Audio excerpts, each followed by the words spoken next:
اغفر لنا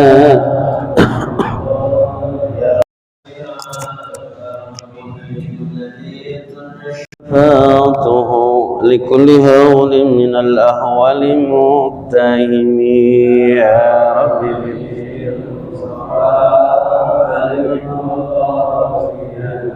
اغفر لنا يا واسعا اللهم صل وسلم وبارك عليه وعلى آله. بسم الله ما شاء الله لا يسوق الخير إلا الله. بسم الله ما شاء الله لا يصرف السوء إلا الله. بسم الله ما شاء الله ما كان من نعمة فمن الله. بسم الله ما شاء الله ما كان اجتماعنا هذا فمن الله. بسم الله ما شاء الله لا حول ولا قوة إلا بالله.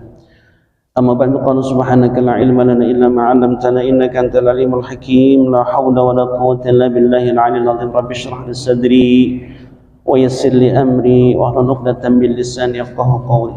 قال المصنف رحمه الله تعالى ونفعنا بعلومه في الدارين. الفاتحة. أعوذ بالله من الشيطان الرجيم. بسم الله الرحمن الرحيم. الحمد لله رب العالمين.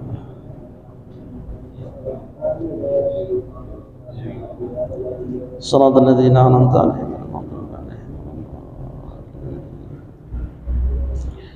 Bismillahirrahmanirrahim. Tamyiz.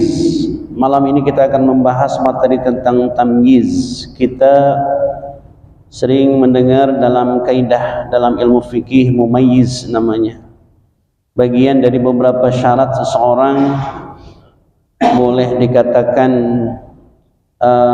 masuk dalam beberapa rukun dan kewajiban ketika melaksanakan ibadah kalau dia sudah mumayyiz. Tamyiz itu artinya perbedaan. Kalau dalam bahasa fikih, para ulama fikih menyebutkan membedakan mana yang baik dan yang buruk. Makanya mumayyiz anak atau orang yang bisa membedakan mana yang baik dan mana yang buruk. Kalau ada anak sholat di depan, kemudian dia ketika sholat masih bercanda, masih nengok-nengok, berarti dia belum mumayyiz. Ya, kalau ada anak nengok lagi sholat tuh masih nengok-nengok, berarti dia belum mumayyiz. Bagaimana mengkondisikan anak yang kayak begini? Jangan ditaruh di depan. Tapi kalau dia sudah di depan, sudah mumayyiz, walaupun dia belum balik, dia sudah mumayyiz, sudah bisa membedakan mana yang baik, mana yang buruk. Yang baik apa? Yang baik ketika sholat nggak nengok-nengok. Orang tua juga kalau lagi sholat nengok-nengok berarti dia belum, ya kan, belum. Udah balik dong tapi belum mumayyiz gitu. Dhahaba jumhurul fuqaha minal hanafiyah wal malikiyah wal hanabilah wa ba'du syafi'iyah. Ulama jumhur, ulama fikih, definisi tamyiznya kita lewatkan, habisin waktu. Dhahaba jumhurul fuqaha minal hanafiyah wal malikiyah wal hanabilah wa ba'du syafi'iyah. Para pengikut Imam Hanafiyah, kalau Hanafi saja Imam Hanafi, ada taknya di sana. Para pengikut Imam Hanafi, pengikut sebagian, jumhur pengikut ulama-ulama fikih dari pengikutnya Imam Hanafi, Imam Malik, Imam Ahmad bin Hambal, wa ba'du Syafi'iyah, dan sebagian pengikut Imam mazhab Imam Syafi'i, ila anna islamal mumayyiz bahwa Islamnya orang yang mumayyiz, orang yang bisa membedakan baik dan buruk, yasihu, sah, istiqlalan min ghairi iqtitari ila hukmi hakimin. Dia bebas, artinya sah tanpa harus ngasih tahu, tanpa harus menunggu keputusan hakim, au tab'iyatihi li ahadi abawahi, atau nggak perlu ngelapor sama bapak emaknya. Pak, saya mau masuk Islam, nggak perlu, ya. Ini jumhur ulama fikih dari mazhab Hanafi, Maliki, dan Imam Ahmad bin Hambal, dan sebagian Imam Syafi'i, mazhab Syafi'i. Li'anna Nabi sallallahu alaihi wasallam, karena Nabi Muhammad sallallahu alaihi wasallam da'a Aliyan radhiyallahu anhu ilal Islam, mengajak Sayyidina Ali untuk masuk Islam, wa huwa mazala fi sawahu fa aslama. Ketika itu Sayyidina Ali masih kecil, ya, masih kecil, ya. Tapi sudah mumayyiz fa aslama, lalu Sayyidina Ali masuk Islam. Wa kana awwalu man aslama minas sibyan, Sayyidina Ali itu orang pertama yang masuk Islam dari golongan anak-anak Sayyidina Ali. Wa liqaulihi sallallahu alaihi wasallam, juga disebabkan karena sabda Nabi Muhammad sallallahu alaihi wasallam, kullu mauludin yuladu 'alal fitrah. Setiap maulud, anak yang dilahirkan itu yuladu, dilahirkan 'alal fitrah, dalam keadaan suci, dalam keadaan fitrah, dalam keadaan beragama Islam, maksudnya gitu. Hadis ini berlanjut, fa abawahu yuhawidanihi aw yunassiranihi aw yumajjisanihi.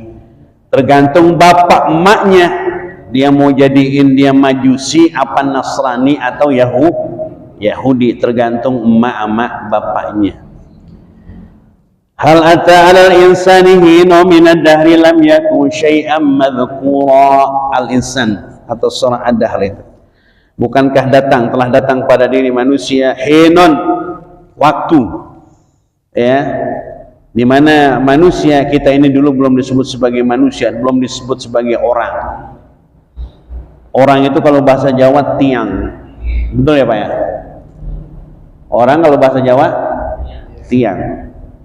Kalau kita itu tiang mana begitu? Jawabnya bagaimana tuh? Nah, tiang pundi. Kalau kita lah tiang balok gitu. Tiang ya, kalau orang Jawa ngomong tiang itu berarti orang, bahasa halus, wong artinya.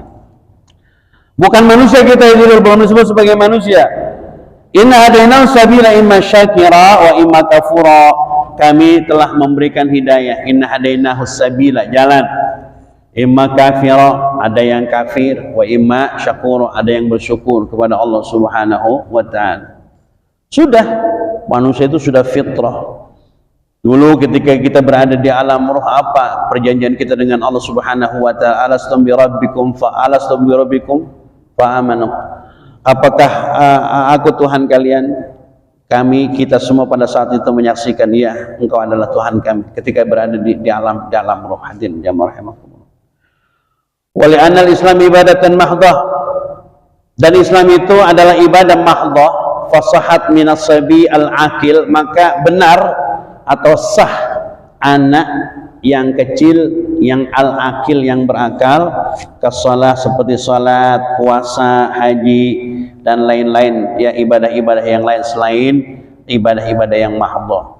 Wa yara Syafi'iyah, pendapat sebagian pengikut mazhab Imam Syafi'i, firraji itu yang akurat, yang mu'tamad, yang sahih indahum, menurut mereka, anna Islam al-mumayyiz istiqlalan la yasi'u li'anna ghairu mukallafin bidalili qawlihi sallallahu alaihi wasallam, rufi'al qalamu an thalathin, anin naim hatta yastayqidha, wa anis sabi hatta yahtalima, wa anil majnuni hatta yafiqa.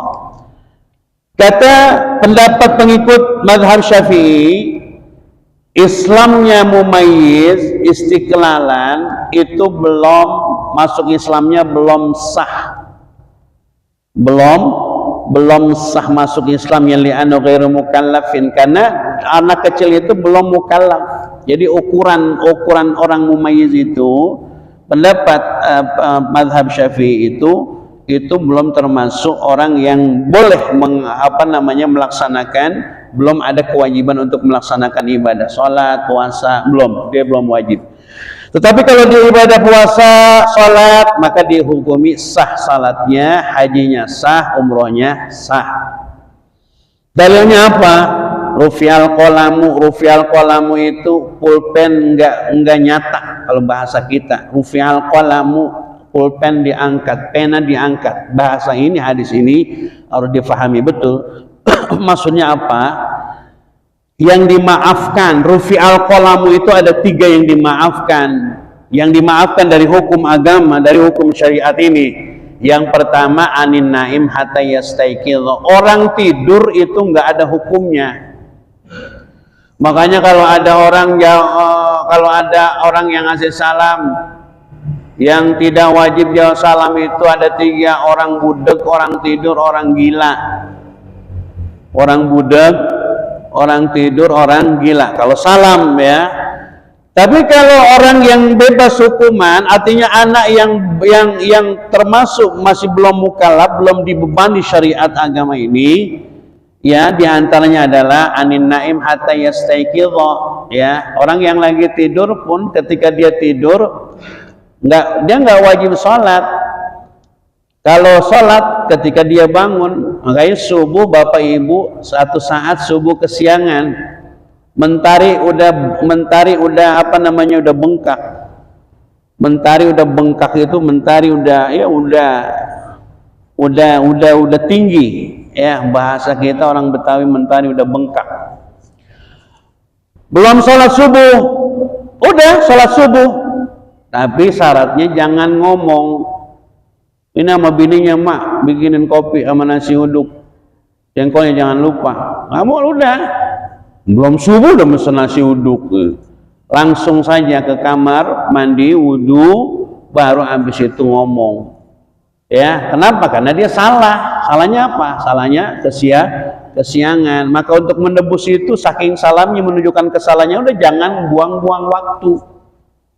Makanya ada istilah la tu'akhir amalaka ilal ghad ma taqdiru an ta'malahul yaum. Ini maqalah bukan hadis. La tu'akhir amalaka ilal ghad, jangan kau tangguhkan pekerjaanmu sampai besok. Kalau memang kamu bisa kerjakan hari ini. Kita sering tuh Pak besok ya dah. Besok aja dah. Kalau kita bisa kerjain hari ini, kerjain hari ini. Ya, ibu-ibu ya enggak. Kalau emang nyuci ya sempatnya malam, nyuci malam ya. Besok tinggal jemurin kan begitu. Besok aja nyuci sekalian jemurin gitu. Nggak tahu pagi-paginya diajak jalan-jalan, nanti tinggal nyuci. Hatta apa nih? Wa anis sabi hatta yahtalima, wa anis sabi hatta yahtalima, dan anak kecil hatta yahtalima. Yahtalima itu ihtilam. Ihtilam itu apa Ustadz? Ngimpi basah. Ya, itu menunjukkan anak sudah balik. Ihtilam sudah akil, udah akil balik. Ada istilah akil balik. Anak sekarang itu dinamain akil balik. Kalau orang akil itu berakal, balik itu sudah nyampe. Tapi sekarang tibang baliknya doang, akalnya kagak ada. Ya kan? Akil balik, akalnya kagak ada, cuman baliknya doang. Akil balik, orang kita nyebutnya akil balik, sudah berakal. Apa itu sudah berakal? Sudah sama, sudah bisa menggunakan intelektualitasnya untuk membedakan mana yang baik dan yang mana yang buruk, yang kemudian menuju kepada makna atau definisi mumayyiz itu tadi, akil namanya. Ya, bang balik doang, ngimpi, akalnya nggak ada. Kalau perempuan Ustaz ngimpi apa enggak? Ngimpi, tapi jarang. Ya. Bapak-bapak ketika dulu ihtilam ngisi ingat nggak pada? Lupa Ustadz gitu. Ya, ihtilam. Ya. Apakah ini terjadi pada anak laki-laki? Ya.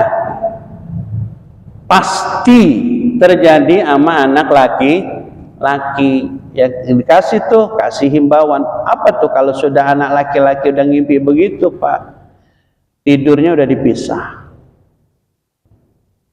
Kalau anak udah ngimpi begitu, jangan masih dikelonin aja, ya, jangan dikelonin, udah pisah, ya. Misalnya belum ada kamar, bapaknya tidur di di pinggir di bawah di bawah kasur begitu, atau kalau perlu di luar, ya ngalah. Anak laki yang sudah ihtilam, pisahin tidurnya. Hadirin jamaah rahimakumullah. Artinya tidak nyampur itu tidak satu kasur, ya walaupun satu kamar tapi tidak satu tempat. Wa anil majnuni hatta yafiqo, majnun stres, orang gila, majnun hatta yafiqo, sampai dia sadar, ya. Orang yang gila, orang yang istilahnya apa tuh, orang dengan gangguan jiwa, ya, misalnya ya dia terus stres, ya. Nah, dia tidak ada hukum tuh. Ya, makanya orang gila di jalan kadang-kadang masya Allah, ya, bajunya dibuka, kadang-kadang bukan bajunya, semuanya seadanya dibuka. Kenapa? Otaknya udah ketutup, udah nggak bisa bedain mana yang baik, mana yang buruk. Nah, kita ini bukan majnun. Kalau masih nggak mau sholat, berarti sama kayak orang gila, begitu. Dasar gila, begitu ngomongnya kita.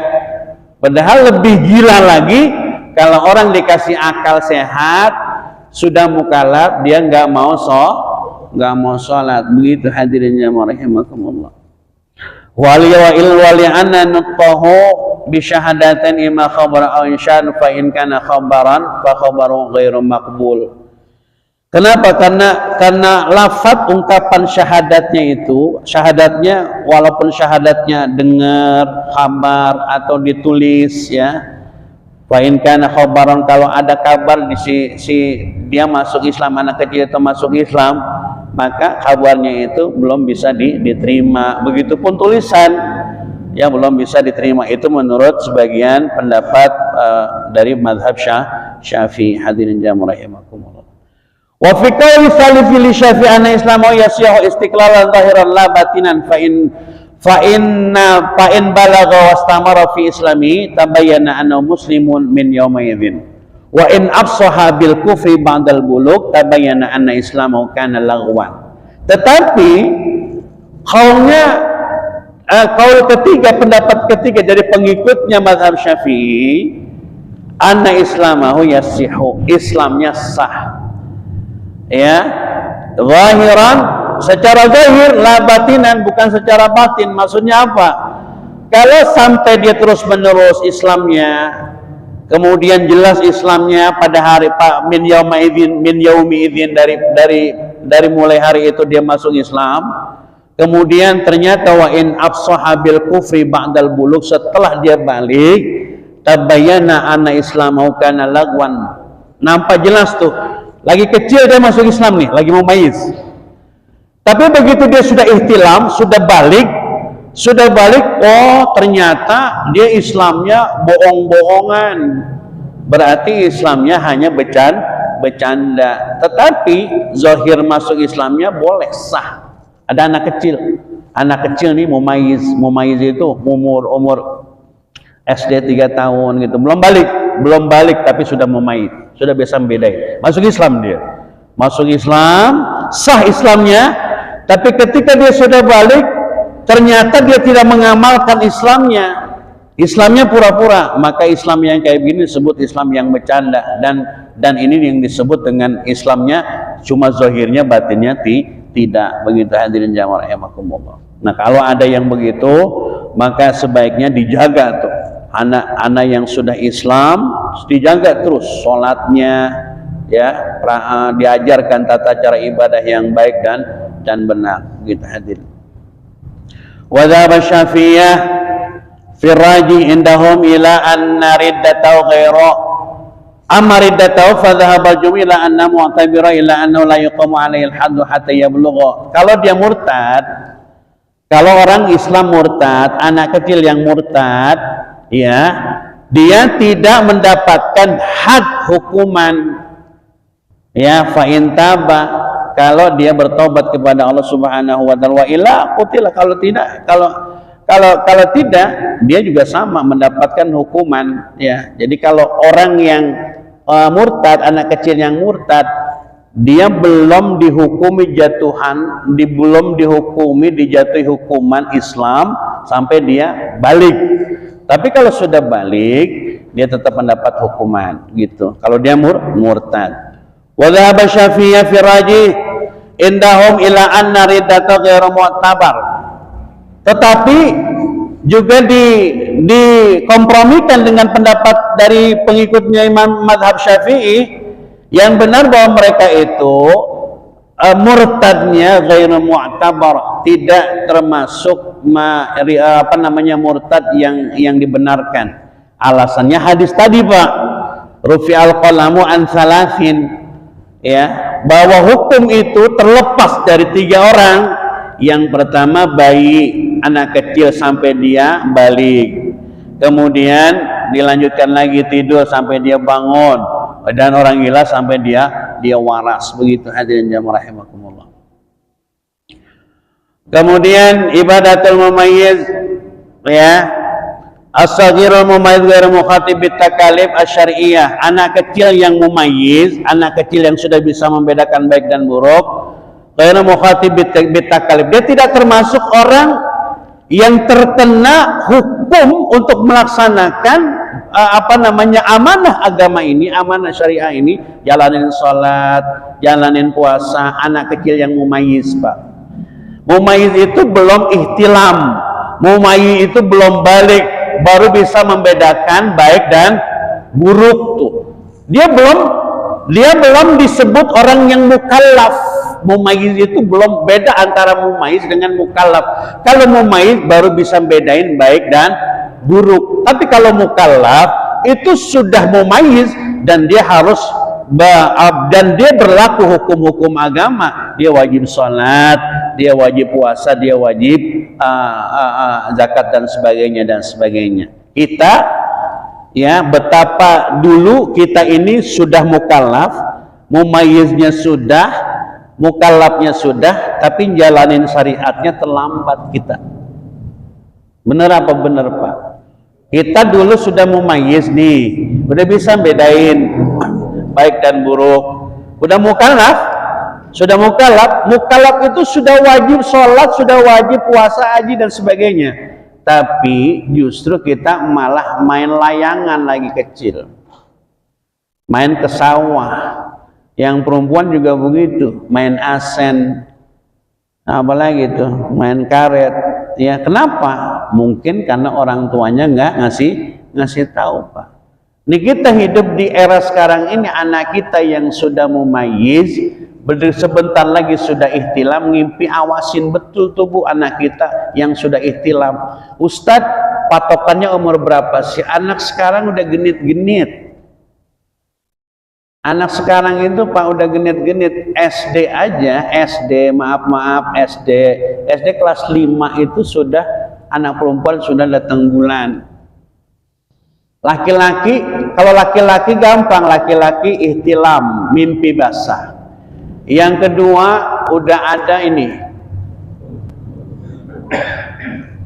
apa jakun, kata orang-orang buah huldi apa? Ya, di sini nih. Yang ketiga, udah tumbuh kumis. Ya, tumbuh kumis ya. Tumbuh kumis, bukan tumbuh yang lain. Ya, tumbuh kumis. Tanya, udah wajib sholat, gitu hadirin jamaah rahimakumullah. Fala tajibu alaihi salatu habis saum, dia nggak wajib sholat, nggak wajib puasa, awil haji, nggak wajib haji, wa nawiha, dan selain itu minal ibadati, dari berbagai ibadah yang disyariatkan. Walakin tasyahu minhu, tapi walaupun dia belum mukallaf, kalau dia sholatnya sah. Kalau dia puasa sesuai dengan ilmunya, puasanya sah. Kalau dia pergi haji, pergi umroh, haji umrohnya sah. Walaupun dia belum mukallaf. Wa ala walihi amarahu bis salati li sab'in. Orang tuanya nyuruh untuk salat umur 7 tahun. Ya, kalau kita punya anak laki-laki, bicara anak itu standarnya laki-laki. Ya, anak laki-laki lisab'in, kalau udah umur 7 tahun, wadarabu alaiha li asrin liyata'awwadaha. Umur 7 tahun suruh sholat. Umur 7 tahun itu SD kelas 1, Pak, ajarin sholat. Jangan diam aja. Anak kita, ya termasuk di dalamnya cucu kita, kalau udah 7 tahun suruh sholat. Kalau nggak mau sholat juga pukul. Tuh, Islam ngajarin suruh pukul. Berapa tahun? 10 tahun. Ya, nggak sholat, awas ya. Pokoknya kaki hilang. Begitu. Ya, kamu nggak sholat, ya nggak apa-apa orang tua. Nah, pegang golok. Nggak sholat, kaki patah. Mau sholat apa mau patah? Begitu. Hati-hati. Nggak itu anak kita baru pulang nggak disolat mah, baru pulang kesian Pak, capek. Tuh. Begitu hadirin jangan. Ya kan? Jangan. Udah. Kalau urusan sholat mah nggak ada toleransi udah kalau urusan sholat. Betul Pak. Urusan sholat mah benar kita. Ya, udah nggak ada toleransi, udah betul Pak. Ya cucu kita nih, ya Pak Haji Mansur, model-model punya cucu. Bilangin bapak emaknya gitu kan. Jangan ditimang-timang doang cucu, urus sholat gitu. Cucu minta apa aja dibeliin. Ya, ajarin sholat gitu. Ini lagi ngomongin dewek sebetulnya, bukan ngomongin orang lain, ya kan. Iya, cucu saya belum wajib sholat, baru 7 bulan. Hadirin jamaah rahimakumullah. Wah, apa tuh? Wa darabahu alaihi li asrin liyata'awwadaha. Pukul anak kita kalau udah umur 10 tahun untuk membiasakan tuh. Liqouli alaihi salatu wassalam, hadisnya sahih, muru auladakum bis shalah. Hadis lengkapnya, muru auladakum bis shalah wa hum abna'us sab'in. Perintahkan anak kamu untuk sholat ketika umurnya 7 tahun. Wadribuhum 'alaiha, dan pukul kalau sudah wahum abna'u ashrin, kalau sudah umur 10 tahun. Begitu hadirin. Imamatus sabil mumayyiz fi shalah. Hukum anak kecil yang mumayyiz jadi imam. Madhhabal Hanafiyah wal Malikiyah wal Hanabila wal Auza'i illa anna imamatas sabil mumayyiz lil balik fil fadilah tasihhu. Pendapat pengikut Imam Hanafi, pengikut Imam Malik, pengikut Imam Ahmad bin Hanbal, ada sebagian imam yang Auza'i, namanya Imam Auza'i, bahwa imam anak kecil yang mumayyiz ya lil baligi fil fadilah tasihhu. Lil baligi maksudnya belum sampai balik, fil fadilah tasihhu, sholatnya enggak sah. Anak kecil yang belum mukallaf, anak kecil yang belum ihtilam, paham ya, dia jadi imam, sholatnya enggak sah. Begitu hadirin jamaah rahimakumullah. Nah, li'anal imam mahalu kamalin, karena imam itu menjadi imam itu harus keadaan sempurna. Syarat imam itu banyak. Ya, kita pernah bahas tuh syarat imam. Yang lebih dulu masuk Islam, yang lebih dulu tinggal di bambu apus, yang paling banyak hafalannya, yang paling tua, semuanya tua semua ustadz, yang paling dulu tinggal di bambu apus, udah paling dulu tinggal di bambu apus. Terus sudah semua tuh, ya, ahsanuhum khuluqan, cari yang ahlaknya paling cakep jadi imam. Ahlaknya bagus. Ahsanuhum libasan, cari yang pakaiannya paling rapi, yang pakai kaos minggir. Mohon maaf, yang pakai kaos jangan jadi imam, biar tahu tuh. Yang pakai kaos sholat jangan sekali-kali jadi jadi imam kalau nggak terpaksa. Ini pakai kaos, sudah kaos gitu, kaosnya dendek sebelah, begitu ruku kelihatan tunggirnya, udah kacau aja rusak. Yang ketiga apa tuh? Kalau itu ada semua, ahsanuhum wajhan, yang paling ganteng. Bapak yang kira-kira mukanya nggak tapi cakep, jangan jadi imam. Ya, ngaca Pak. Loh, saya akhlak saya udah bagus, bacaan saya udah bagus, tapi muka saya jelek ini. Jangan jadi imam. Betul Ustaz, betul. Imam itu memang harus rapi. Ya, harus rapi pakaiannya, akhlaknya harus cakep, bukan hanya bacaan, tapi wajahnya juga harus cakep. Gitu hadirin jamaah rahimakumullah. Mohon maaf ya, yang mukanya jelek hadirin jamaah rahimakumullah. Gitu. Tetapi syarat itu syarat yang kesekian kalinya hadirin jamaah rahimakumullah. Nah, lalu anak kecil ini wasabi laisa minal kamal. Anak kecil itu laisa minal kamal, dia tidak termasuk bukan termasuk bagian kesempurnaan dalam sholat berjamaah. Li'anna la yu'amminu minhu al-ikhlal bi syarti min syaratis shalah, karena dia bukan termasuk syarat dalam orang yang boleh menjadi imam. Itu pendapat yang pertama. Wa Syafi'iyah wal Hasan al-Basri, pendapat pengikut mazhab Syafi'i, Hasan al-Basri, Imam Ishaq bin Munzir, anna imamatahunil baligh sahihatun li umumi qali, orang yang mumayyiz, kata pengikutnya Syafi'i, Hasan al-Basri, Imam Ishaq bin Munzir, salatnya sah. Ini kita bicara perbedaan. Apa dalilnya? Ya umul qaum aqra'um li kitabillah. Kalau anak kecil itu ternyata sudah bacaannya bagus, ya sekarang banyak anak-anak kecil yang bacanya bagus, ya bacanya bagus. Dan lamin anna walima rawa min anna ba'd as-sahaba radhiyallahu anhum kanu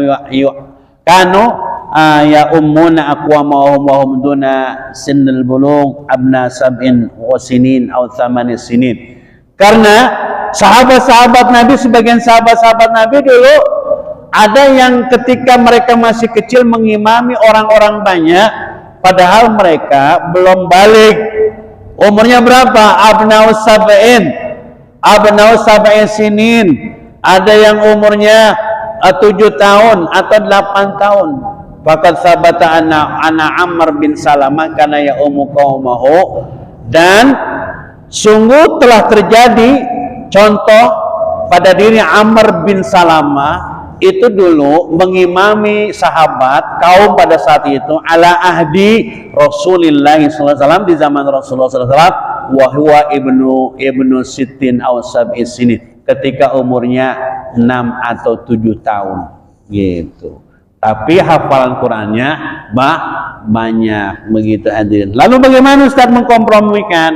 Saya lebih kepada pengikut-pengikut mazhab Syafi'i, ulama-ulama guru-guru kita, anak kecil kalau belum mumayyiz jangan jadi imam. Itu harus ada kesimpulannya biar jamaah nggak bingung.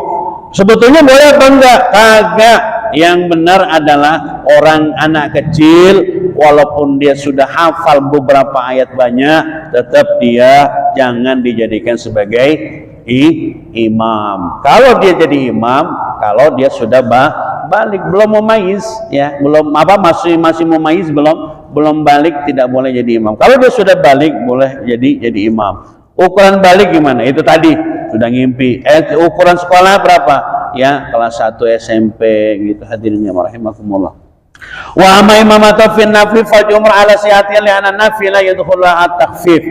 Sementara imam, kalau dia jadi imam salat sunnah, jumhur ulama membenarkan karena salat sunnah itu masuk ke dalam kategori ringan. Ya, salat sunnah ringan maksudnya secara hukum, ya bukan wajib, karena hukumnya ya jalanin dapat pahala, nggak jalanin nggak apa-apa. Wal mukhtar indal Hanafiyah, yang terpilih menurut pendapat pengikut Imam Hanafi masyhur, indal Maliki juga menurut pendapat Imam Malik, wa huwa riwayat indal Hanabilah anna imamatu fil nafil la tajuzu ka imamati fil fardi.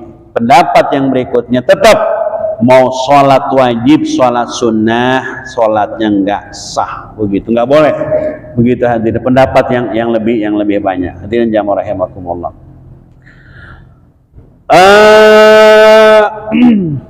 Berikutnya masih bicara tentang ini dia, takhyir sabil muiz bainal ab wal fil hadanah. Terakhir, takhyir sabi, anak yang mumayyiz, ketika dia menentukan harus memilih yang mana. Ya, kasus-kasus rumah tangga misalnya, ada anak-anak yang mumayyiz, Pak. Belum lama ada anak yatim di Serang. Bapaknya meninggal, emaknya kawin lagi. Emaknya menikah, anaknya 4, ya kecil-kecil Pak. Ya saya baca di media. Itu ditinggal berempat, anak kecil, hidup berempat, masih kecil, belum dewasa. Ya dia masak sendiri, masya Allah. Perih kita ngelihatnya, masya Allah Pak. Ya, nah ini nih. Dhahaba Syafi'i wal Hanabila ila annahu idza atamma at-tiflu bi sab'i sinin khayyara baina ma fakana ma'a man ikhtara minhuma wa dzalika in kanat surutul hadanah mutawaffiratan fihi ma'an. Anak kecil yang mau mumayyiz dia boleh memilih, Pak. Kalau sab'a sinin umurnya 7 tahun, khayyara baina abawahi, dia milih tuh mau hidup sama bapak apa sama emak. Cuman sekarang ini kalau anak kita terlantar, katakanlah rumah tangga berantakan, anak kita itu lari-larinya paling ke kakek dan neneknya. Mau tinggal sama emak, ada bapak tiri. Mau tinggal sama bapak, ada emak tiri. Akhirnya tuh bocah, masya Allah, tinggal sama neneknya. Tinggal sama neneknya, ya. Kasihan anak-anak yang sudah sobiyun gitu, yang maksudnya orang yang mumayyiz, anak yang kecil mumayyiz, ya masya Allah Pak. Bersyukur kita yang punya anak cucu, ya kalau udah ngomong gini berebes dah, ya berebes Pak. Bu anak-anak kita, masya Allah, masih kita punya orang tua, punya kakek, bersyukur. Anak-anak yang lain, masya Allah, boro-boro punya engkong, punya nenek, emaknya kagak ada, bapaknya nggak ada, yatim. Al-Hidayah alhamdulillah mengambil bagian dari orang-orang jamaah yang peduli terhadap anak-anak yatim. Mudah-mudahan saya doain berkah, amin ya rabbal alamin. Al-Hidayah tiap tahun Al-Hidayah jalan-jalan ke Anyer, saya nggak pernah ngikut, hadirin jamaah rahimakumullah. Iya, diajak cuman pas kebetulan saya nggak bisa mulu, kata saya apes amat ya, kata saya begitu, hadirin jamaah rahimakumullah. Ya, amma itu takala basar min suratil hadanah fi hadhil abawain fal aqul akhir li anna nabi khayyara ghulaman ma baina abihi wa ummihi. Tapi sebentar. Nabi Muhammad sallallahu alaihi wasallam, dalilnya ini khayyara ghulaman baina abihi li anna nabi sallallahu alaihi wasallam khayyara ghulaman ma baina abihi wa ummihi. Nabi Muhammad sallallahu alaihi wasallam khayyara, memilihkan gulaman, ya anak laki-laki di antara ayah dan ibunya. Ada contoh yang sangat konkret. Nabi punya anak namanya anak pungut, anak angkat namanya Zaid bin Harithah. Satu-satunya, dan Zaid bin Harithah ini diabadikan dalam Al-Quran. Zaid bin Harithah ini dulu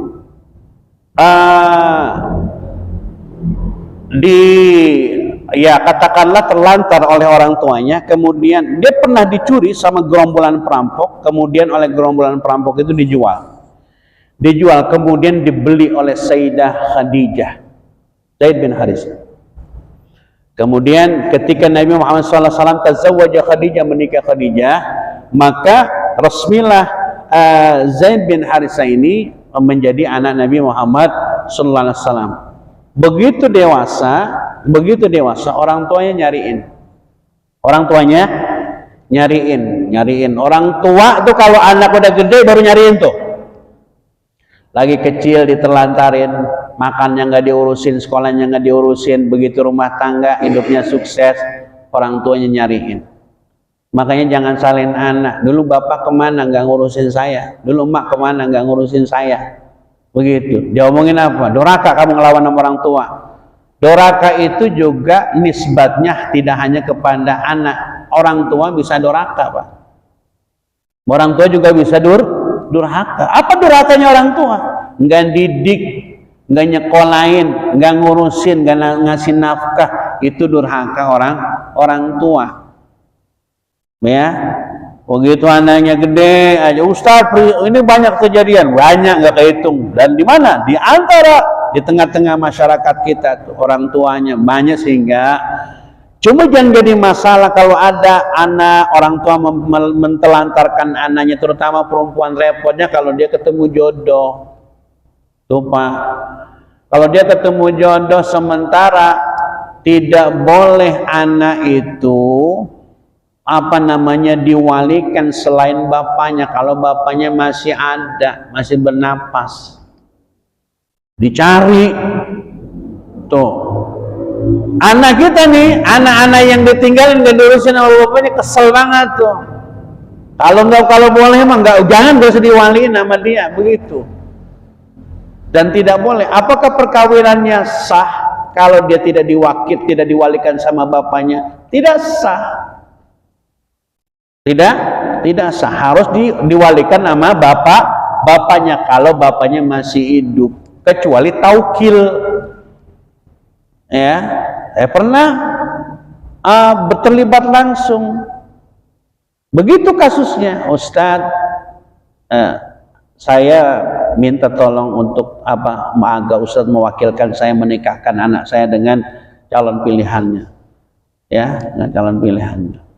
Waktu itu suaminya yang orang Jerman, ya, calon suami orang Jerman. Saya menikahkan. Ditelepon, video call langsung. Video call. Harus ada ijab kabul, ya, menyerahkan kepada kita, begitu. Tetapi menikahkan orang tua melalui video call itu tidak sah, ya, karena syarat nikah itu syarat sah nikah itu hudur arba itu hadir 5 orang. Yang pertama wali, yang kedua 2 orang saksi, yang 2 orang saksi, 3 berarti, yang keempatnya pengantin. Kalau wali nggak ada, nggak sah. Oh, sekarang canggih Ustaz, video call nggak boleh, ya, nggak boleh. Kasih tahu sama saudara-saudaranya yang orang tuanya di mana, di luar kota, di luar negeri, video call nggak sah nikahnya. Hadirin jamaah, mendingan diwakilkan. Siapa? Ya boleh mamangnya, boleh engkongnya, boleh bapak penghulu sekaligus, begitu. Hadirin jamaah rahimakumullah. Nah, terakhir, anak ketika dia sudah mumayyiz, sudah bisa menentukan, maka boleh dia untuk memilih siapa yang ngurusin dia, ibunya atau bapaknya, begitu. Hadirin jamaah rahimakumullah. Al-Fatihah. A'udzubillahi minasyaitonir rajim. Bismillahirrahmanirrahim. Alhamdulillahirabbil alamin, arrahmanir rahim, maliki yaumiddin. Iyyaka na'budu wa iyyaka nasta'in. Ihdinas siratal mustaqim, siratal ladzina an'amta 'alaihim ghairil maghdubi 'alaihim waladdallin. وأبوانا كريم اللهم صل على سيدنا محمد سيدنا محمد اللهم أغننا بالعلم وزينا بالحلم وأكرمنا بالتقوى وجملنا بالعافية اللهم إنا نستودعك ما علمتنا فرد إلينا إلا حاجتنا ولا تنسنا يا رب العالمين اللهم إنا نعوذ بك من الهم والحزن ونعوذ بك من العجز والكسل ونعوذ بك من الجبن والبخل ونعوذ بك من غلبة الدين وقهر ربنا آتنا في الدنيا حسنة وفي الآخرة حسنة وقنا عذاب النار صلى الله على سيدنا محمد وعلى آله وسلم walhamdulillahi rabbil alamin. Qabalallah. Ada yang mau nanya? Ya, Bang. Kalau yang sudah susah, dia sholat kakinya juga. Oh iya. Iya. Nggak apa-apa. Nanya, orang nanya. Iya. Iya. Pertanyaan polos dan harus kita jawab. Gini nak, perintah muru auladakum bisalah, kata Nabi begitu, perintahkan anak kamu sholat ketika umur 7 tahun. 7 tahun Pak, so di bawah 7 tahun ajarin gitu kan. Dan pukul kalau sudah usia 10 tahun. Pukul itu pukul yang mendidik. Jangan nggak sholat jekugin kepalanya, bukan. Tadi bahasa nakut-nakutin tidak harus dipraktekkan. Yang penting anak itu pertama nggak apa-apa, dia takut ama bapaknya, ama abahnya, nggak apa-apa, takut dulu. Nanti akan terbiasa tuh. Pertama nggak apa-apa motivasinya karena disuruh sama orang tua, nggak apa-apa. Tapi lama-kelamaan kita ajarkan, sholat kamu bukan karena bapak, tapi karena Allah. Sementara bagaimana nih kalau orang tua, kakeknya, ya bapaknya nggak mau sholat, kita tidak wajib untuk memukul. Nggak boleh, kakek nggak sholat, saya pukul ya, gitu nggak boleh. Di mana diajarkan, dicontohkan saja, hadirin. Dakwah yang paling apik, yang paling berkesan itu dakwah bilhal. Dakwah bilhal itu apa? Dakwah dengan tindakan. Dengan tindakan, udah, kakek kita belum mau sholat, ya kita serebetan di depan dia. Tapi niatnya, gak apa-apa, niatnya supaya dia ngelihat bahwa kita yang masih kecil sholat, apalagi kakek. Tidak perlu kayak kalau kakeknya misalnya anak kecil, dia cucunya katakanlah masih polos, ayo dong kayak sholat gitu. Kalau kita kan sebatas kayak sholat, pak sholat, udah sebatas itu. Jangan kemudian ditambahin lagi, mau kamu mati aki-aki begitu, jangan hadirnya malah. Ya, jangan ditambahin begitu ya. Hidayah itu mungkin bukan dari kita, tapi boleh jadi dari orang lain, begitu ya. Hadirnya gitu Bang ya. Tetap kita kasih contoh dengan perilaku kita, dengan dakwah bilhal, tindakan-tindakan kita. Karena kita ini Pak, jadilah menjadi orang-orang yang setiap kita ini harus bersaksi. Ya, saya bersaksi bahwa Fulan bin Fulan yang tu wa yaruhu ilal masjid, dia bolak-balik pergi ke masjid. Pergi ke masjid bukan pergi doang, tapi sholat berjamaah. Itu dicatat sama Allah. Idza ra'aitumur rajula yaqdu wa yaruhu ilal masjid fasyhad annahu min ahli iman, kata baginda Rasul. Kalau kamu melihat ada orang pergi pulang balik PP sering ke masjid, saksikan buat dia termasuk ahli iman. Disuruh saksikan Pak. Begitu. Dan saya bersaksi, jamaah-jamaah yang kelihatan ngaji tiap malam ini, saya bersaksi termasuk ahli iman. Tapi yang jarang-jarang ngaji ya saya susah juga Pak. Kan banyak yang henti ngaji, tinggal ngaji. Kan saya hafal nih yang sering-sering ngaji. Ya, bercanda, semuanya saya bersaksi termasuk ahli iman. Amin. Ya rabbal alamin. Subhanakallahumma bihamdika asyhadu an la ilaha illa anta astaghfiruka wa atubu ilaik. Lahir batin mohon maaf. Assalamualaikum warahmatullahi wabarakatuh.